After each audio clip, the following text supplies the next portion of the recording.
ये मांगीलाल जी है, राजस्थान के बीकानेर जिले के ग्राम पंचायत तेजरासर के निवासी हैं और इनकी आयु है लगभग 30 साल के आसपास। ये पोस्ट ग्रेजुएट है हिस्ट्री में और समाज के सभ्य नागरिक है। तो मैं इनसे ये पूछना चाहता हूँ कि वर्तमान समय में भारत की आबादी है वो तेजी से बढ़ रही है।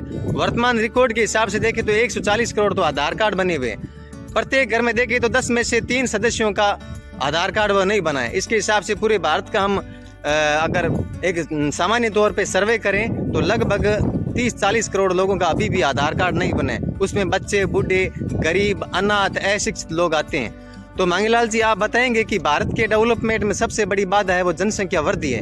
इसको नियंत्रण करने के लिए वर्तमान सरकार काम कर रही है या नहीं कर रही है, और अगर सरकार को काम करना है तो क्या करना है?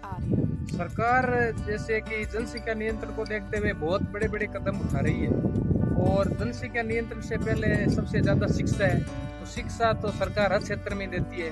शिक्षा कई तरीके से निःशुल्क छात्रवृत्तियां वगैरह, यानी हर प्रकार से सरकार शिक्षा देकर जनता को जागरूक करना चाहती है। उसके बाद जनता खुद का भी दायित्व बनता है कि आने वाले पीढ़ी का क्या होगा।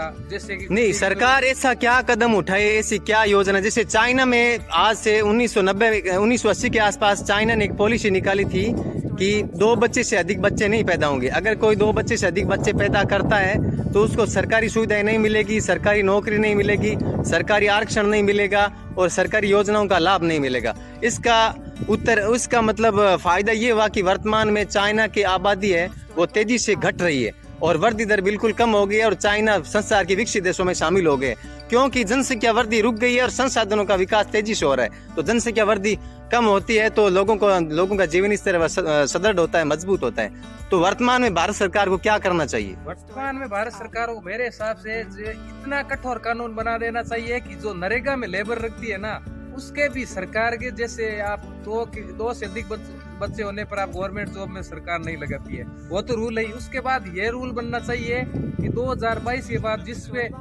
2022 के बाद में जिसके 2 से अधिक बच्चा पैदा है उसके नरेगा में भी नाम लिखना नहीं चाहिए, तभी इस जनसंख्या नियंत्रण। ये आपने बहुत शानदार जानकारी बोली।